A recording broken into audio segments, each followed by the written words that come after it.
Hello दोस्तों, good morning.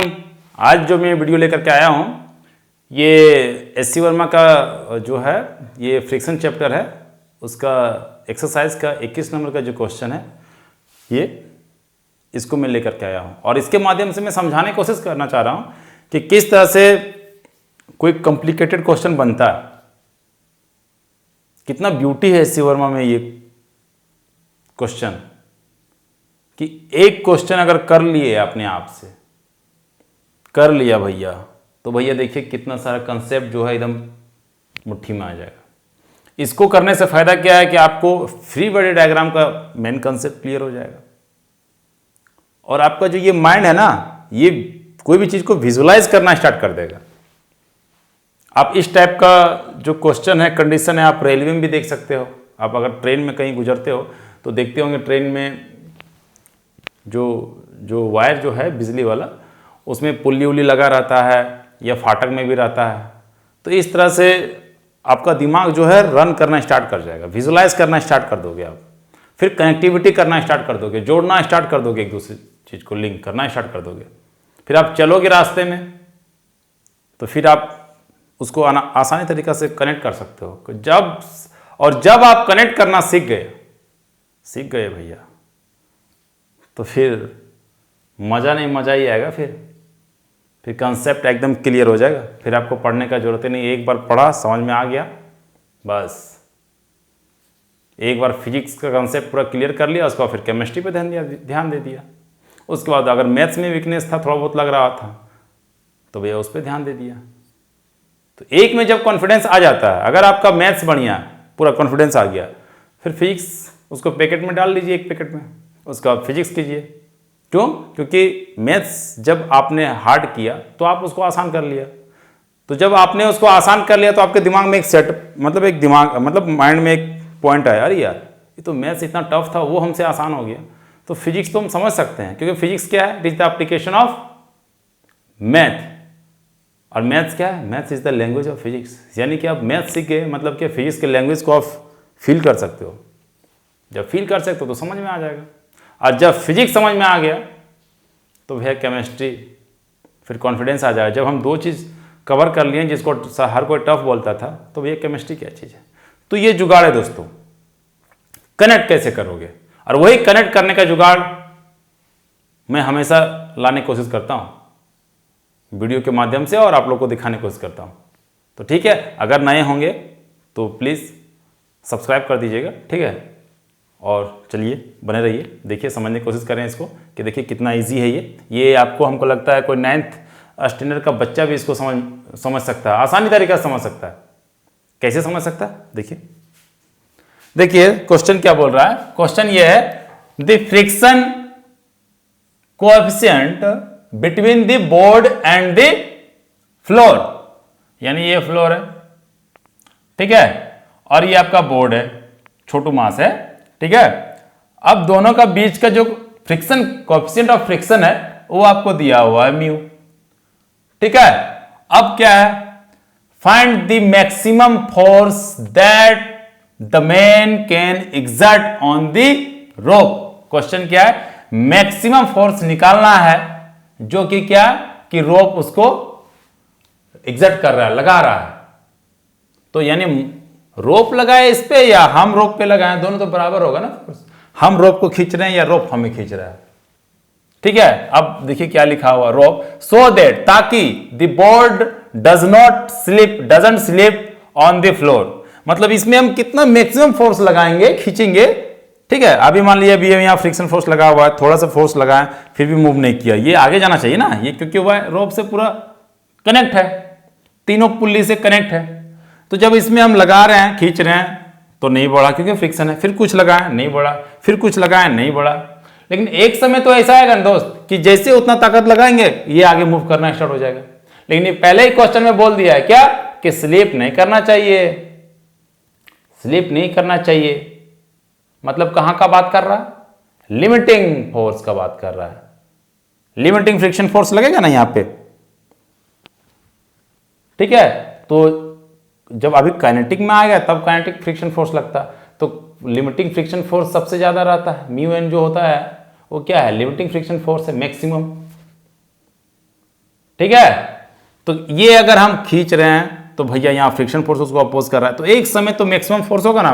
10 Newton लगा रहे हैं, अभी तक मूव नहीं किया, जैसे 10.1 लगाएंगे मूव करना स्टार्ट कर देगा। तो हमें 10.1 नहीं चाहिए क्योंकि वो मूव करने लगा, हमको उससे कम ही चाहिए। 9 लगा रहे थे, नहीं हो रहा था, 9.1 लगाया, नहीं मूव कर रहा था, 10 तक लगाया, नहीं मूव कर रहा। जैसे 10 से थोड़ा सा प्लस पॉइंट बढ़ा दिए, थोड़ा सा प्लस फोर्स लगा दिए, तो भैया मूव करने लगा। लेकिन क्वेश्चन में पहले ही बोल दिया कि भैया मूव नहीं करना चाहिए, स्लाइड नहीं करना चाहिए, वो मैक्सिमम फोर्स चाहिए हमें। वो कितना रोप एग्जर्ट कर रहा है, मतलब रोप लगा रहा है। तो रोप कब लगाएगा भैया, हम खींचेंगे रोप को तभी लगाएगा। तो जितना हम ताकत लगा रहे हैं उतना ही रोप लगाएगा, सिंपल सी बात है। ठीक है, तो देखिए, तो सबसे पहले क्या करना है, कुछ नहीं। सबसे पहले इस तरह का क्वेश्चन में हम क्या करेंगे, फ्री बॉडी डायग्राम खींचेंगे।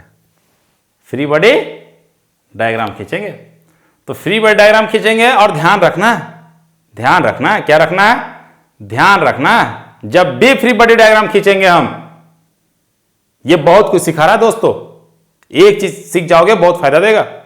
जब भी हम फ्री बॉडी डायग्राम खींचेंगे जिसका भी, सिर्फ उसको ऑब्जर्व करेंगे, बाकी चीज को नहीं। सिर्फ उसको हम सिस्टम मान लेंगे कि भैया इसका ये ब्लॉक का हम फ्री बॉडी डायग्राम खींच रहे हैं। फ्री बॉडी डायग्राम मतलब उसमें कितना फोर्स कोई लगा रहा है, बस टोटल फोर्स उसमें कितना लग रहा है, या कोई लगा रहा है, या उसका इंटरनली कितना लग रहा है, कोई उस पर कितना लगा रहा है। बस ये देखो कि उस पर कोई कितना फोर्स लगा रहा है, उस पर कितना कोई परेशान कर रहा है, उस सिस्टम पे, बस ये ध्यान देना, सिंपल सी बात। तो कौन करेगा जी, आजू बाजू करेगा परेशान ना, अगले बोलने करता है। तो जो कांटेक्ट में रहता है उसके कांटेक्ट में। तो सबसे पहले उस सिस्टम को हम क्या देखेंगे कि अगल बगल कौन कौन है, बस कहानी खत्म। कोई दूसरा देश से नहीं ना आएगा जी तंग करने के लिए, उसको यही जुगाड़ है। तो कौन करेगा उसको तंग, अगल बगल ही करेगा। तो भैया पहले किससे किससे बात होता है, उसको किससे जुड़ा हुआ है, वो हम फोकस करेंगे। और जब हम सिस्टम को देख रहे हैं, किसी जिसको भी सिस्टम माने, सिस्टम मतलब क्या, सिर्फ उस पर हम फोकस कर रहे हैं, बाकी चीज को ध्यान नहीं है मेरा। ठीक है, तो सिस्टम यह है। देखिए ये है आपका, मान लीजिए हम सिस्टम इसको मान ले रहे हैं, बड़ी को, ठीक है, जो व्यक्ति पुल कर रहा है। तो ये बड़ी का हम एफबीडी डायग्राम इसका हम खींच दिए। तो सबसे पहले इसका एमजी लगेगा, मां से बड़ा एम, तो क्या लगेगा दोस्तों, एमजी लगेगा डाउनवर्ड, पहला। दूसरा क्या है, टेंशन। तो देखिए रोप है, तो रोप में देखिए दोनों डायरेक्शन में लगता है। अगर हम लगा रहे खींच रहे तो रोप भी हमें खींच रहा है। तो अगर देखिए इस तरह से लगता है, इक्वल है ना अपोजिट डायरेक्शन में, ये टी, इसका सिंबल देखिए ऐसे। तो जब हम बड़ी पे देख रहे हैं तो सिर्फ बड़ी का बात करेंगे, इस पे कितना कितना लग रहा है। तो इस पे कौन लगा रहा है, रोप लगा रहा होगा, कांटेक्ट में है, कांटेक्ट में किसके था, रोप का। तो रोप क्या कर रहा था दोस्तों, रोप भी खींच रहा था, हम खींच रहे थे तो रोप भी खींच रहा था।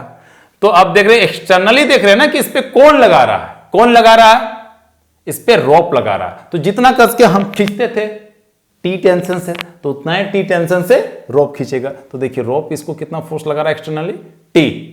क्लियर हो गया, हम एक्सटर्नली देख रहे हैं उस पे कौन कौन लगा रहा है, बस। ये एमजी तो नीचे पृथ्वी खींच रही है भैया, ठीक है। अब ये लगा दिया, अब इस पे कौन लगा रहा है, जब ये लगा चढ़ रहा है किसके ऊपर, इसके ऊपर, ये बोर्ड के ऊपर। तो भैया तुम बोर्ड के ऊपर चढ़ेगा तो मानेगा, तुम उसको पैर से दाब रहे हो तो मानेगा, वो नहीं मानेगा। तुम उसको मुंह से कुछ भी बोल दो, वो शांत रहेगा, नहीं ना। तो जब ये उस पे पैर पे चढ़ रहा है तो भैया वो भी तो कुछ उसका रिएक्शन लगाएगा, कितना लगाएगा वो हमें पता नहीं है। तो जब ये बड़ी इसके ऊपर था, बोर्ड के ऊपर, तो बोर्ड भी कुछ लगाएगा, वो कितना लगाएगा हमें पता नहीं। हाँ, अगर ये रोप पे नहीं खींचता, सिर्फ सिंपल खड़ा रहता, तो हम बोल सकते थे कि ये जो बोर्ड है वो बोर्ड कितना लगाता है, एमजी लगाता।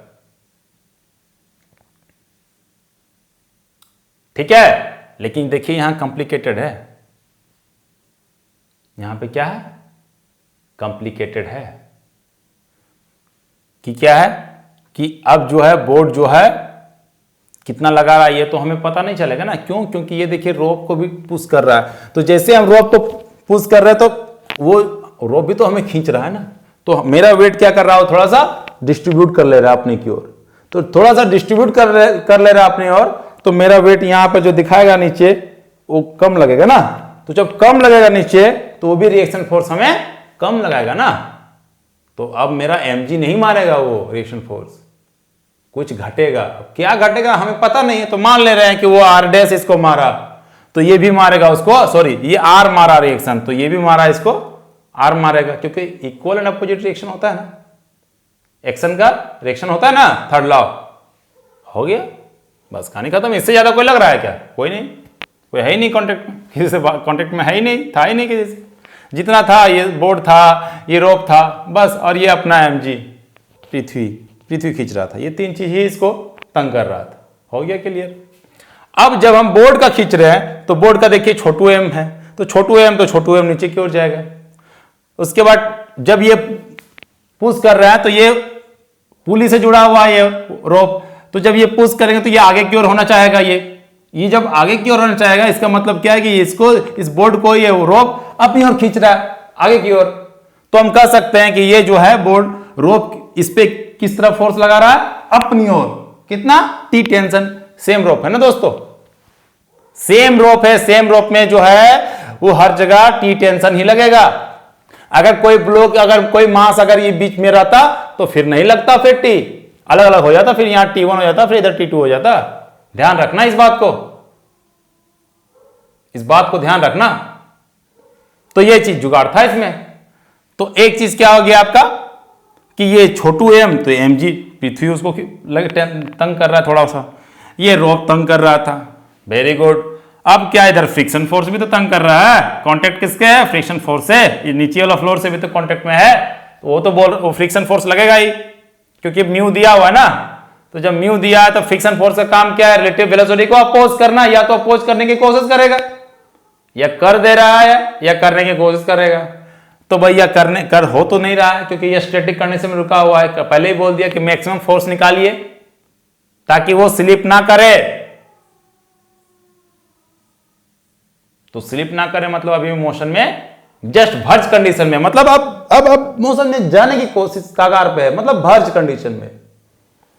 तो ये कागार पे मतलब रुका हुआ, तो ये टेंशन टी लगा तो इधर फिक्स रिलेटिव वेलोसिटी आगे जाना चाहेगा, तो अपोज करने के लिए फ्रिक्शन फोर्स क्या करेगा? पीछे की ओर लगाएगा। तो फ्रिक्शन फोर्स ये लग गया। तो जब फ्रिक्शन फोर्स का फॉर्मूला क्या होता है? Limiting friction. ये जो है लिमिटिंग फ्रिक्शन फोर्स है, क्योंकि भर्ज कंडीशन में है, अभी काइनेटिक आया नहीं है मोशन। तो भर्ज कंडीशन में जब रहता है, जस्ट वो अब मोशन में जाने के लिए कागार पे है, तो वही तो लिमिटिंग रहता है ना फ्रिक्शन फोर्स। तो ये फ्रिक्शन फोर्स क्या है? Limiting friction force.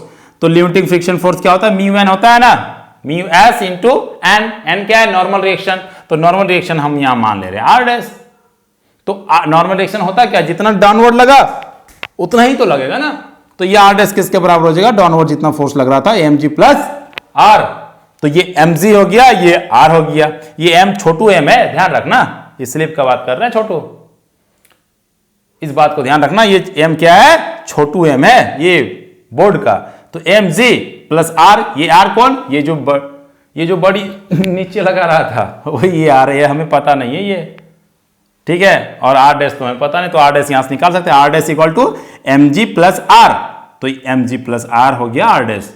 जब r डैश निकल गया तो r डैश यहां पुट कर दीजिए, म्यू इंटू n होता है, तो n ही तो रिएक्शन है, नॉर्मल रिएक्शन, पुट कर दिया भैया। तो mg प्लस r हो गया ये आपका फ्रिक्शन फोर्स। और ध्यान रखिए इधर यानी t जो है, t को बराबर होना पड़ेगा फ्रिक्शन फोर्स के। क्यों बराबर होगा? तभी तो ये बैलेंस में रुका हुआ रहेगा। इक्वल एंड अपोजिट डायरेक्शन में फोर्स लगा हुआ रहेगा तब नहीं रुका हुआ रहेगा। और बोल ही दिया है कि अभी ये रुका हुआ कंडीशन में, तो हम कह सकते हैं कि ये टी जो है, टी को बराबर किसके होना पड़ेगा?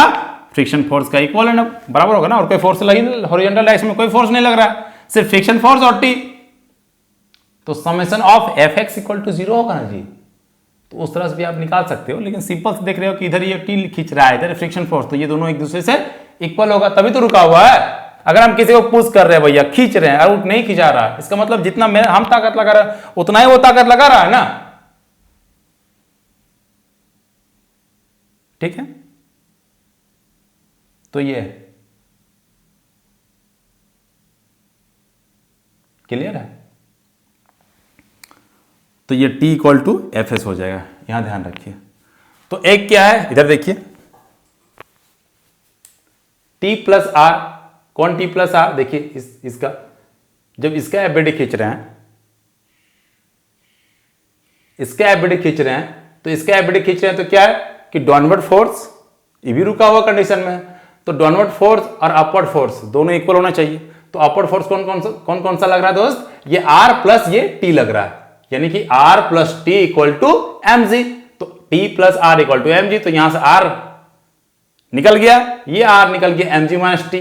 तो हम जानते थे क्या कि T इक्वल टू Fs इस फ्री बॉडी डायग्राम से, तो T इक्वल टू Fs, ठीक है।